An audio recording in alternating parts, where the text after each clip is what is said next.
Hello, my name is Russell Myers. Welcome to Issues Unite. So we are getting closer to peace in Ukraine. You're not going to hear this on mainstream media. They don't want you to even think this. Of course, this is not going to be a peace that is amenable to the U.S. or NATO or the EU at this point. But we are getting closer to peace. You heard recently that the Humanitarian corridor out of Mariupol, there was a ceasefire agreement, and Western media is reporting that Russia violated the ceasefire. Well, if you listen to Russian media, they're not saying the other side did. They're reporting that both sides are reporting that the opposite side violated the ceasefire. Okay? Basically, I don't think anybody knows who violated the ceasefire. But I want you to think about this.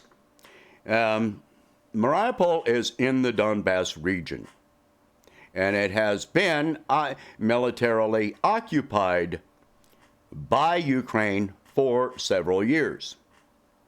Ukraine has been conducting attacks, slaughter of civilians in the Donbass for 8 years now, and seizing more and more of that region. I've already done a video showing you a map of that.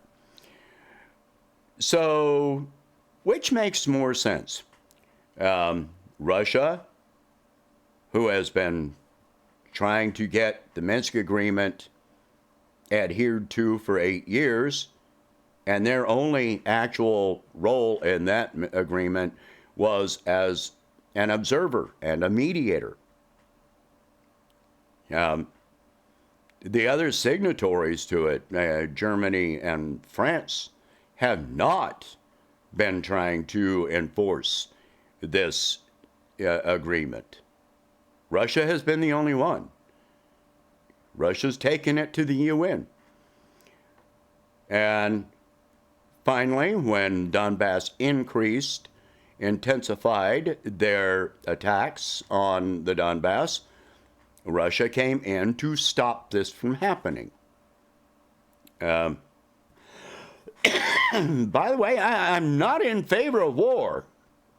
I think all war is stupid, and horrendous. But diplomacy failed here, and people were dying. So, do you think the country that has been trying to stop this slaughter would violate the ceasefire? Or do you think that Ukraine, that has been slaughtering people in the Donbass for 8 years, would violate the ceasefire? Which one do you think is more likely? Put your thoughts in the comments below. Anyway, another round of peace talks is due to happen tomorrow on Monday. Of course, tomorrow comes much sooner there than here. But Ukraine is saying basically that they're not going to,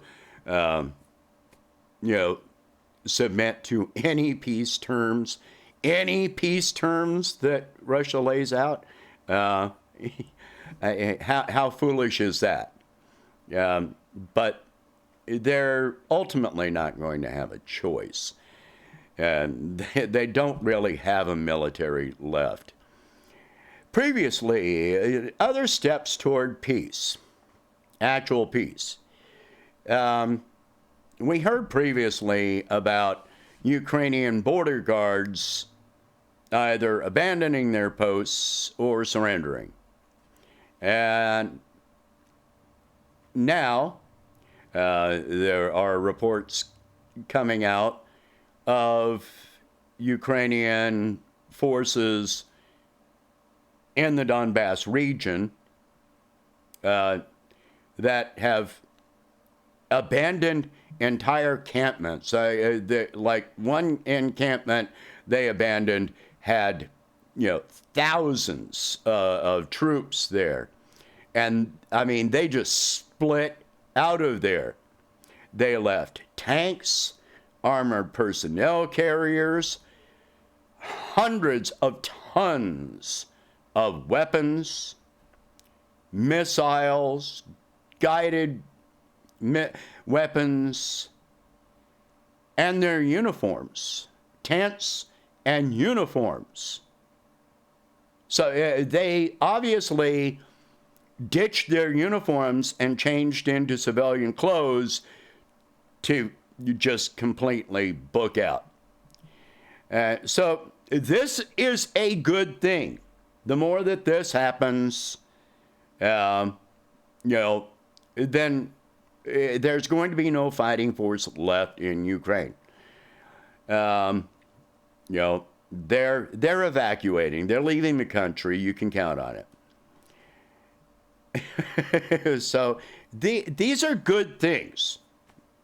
It does remain to be seen, which only time is going to tell, whether Putin will keep his word to not permanently occupy Ukraine, but I find it most likely that he will. Once peace terms are agreed to, as long as Ukraine adheres to those peace terms, then it's all over. It's done. It's gone.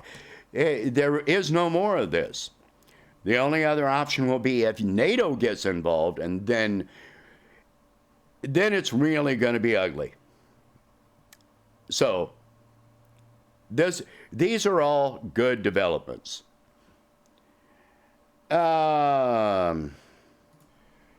Sanctions. All right. So the sanctions that have been placed on Russia are unsustainable. They are having negative effects on the global economy. Look at the energy prices in Europe. They are paying record prices for this.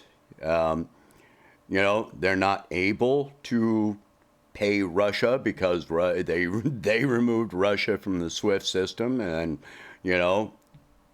cut off their own foot. Food prices, before this occurred, the UN was reporting that food prices globally had increased by 30%. And now this has an even deeper effect. And the longer it goes on, the worse that effect will be, because Russia produces something like 30% of the world's phosphate fertilizer. And then the natural gas provided to other countries goes into producing nitrogen fertilizer. So fertilizer prices are at record highs, and the availability of fertilizer are also are in record low supply.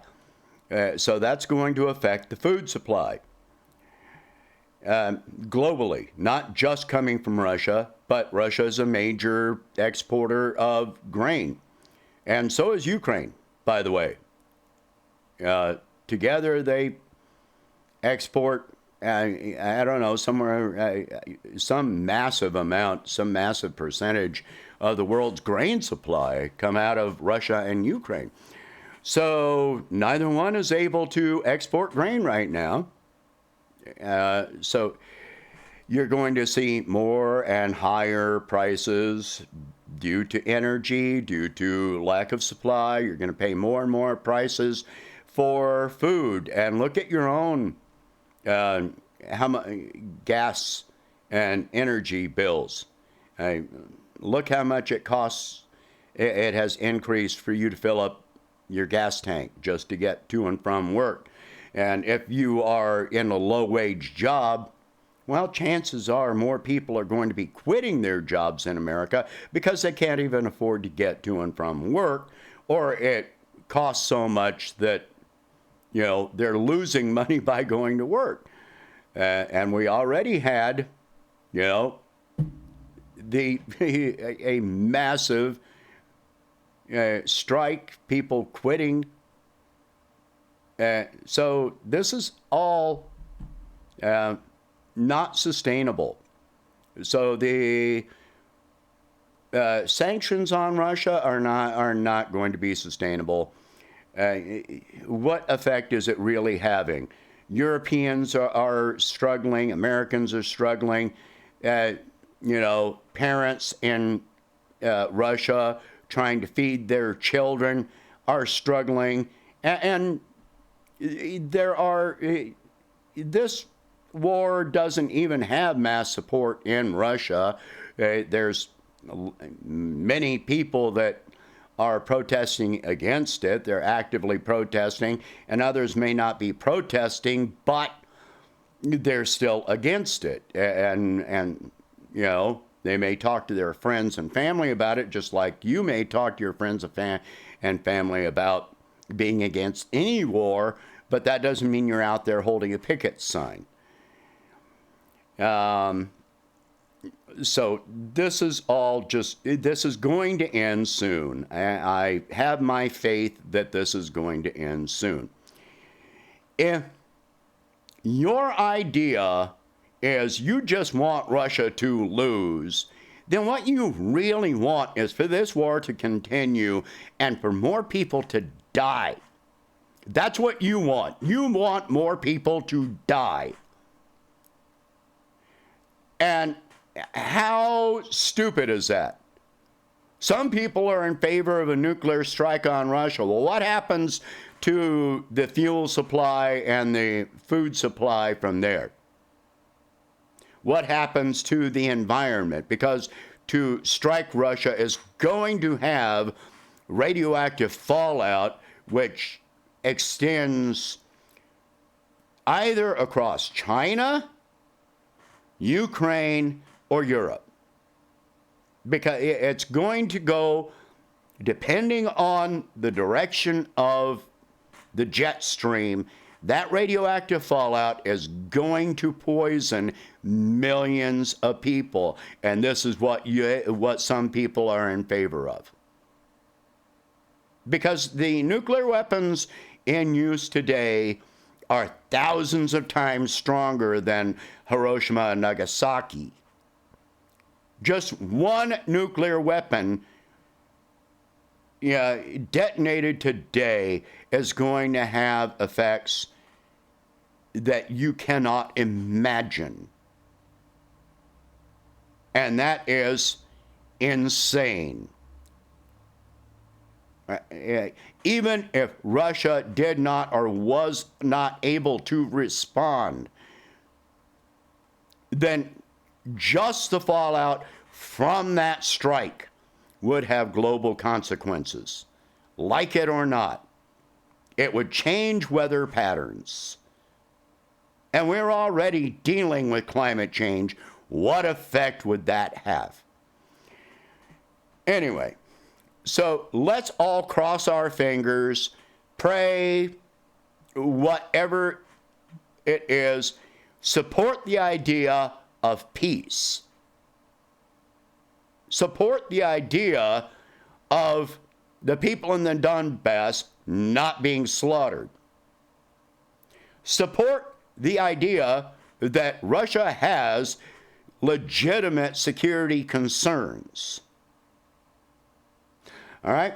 So this is fair, this is right.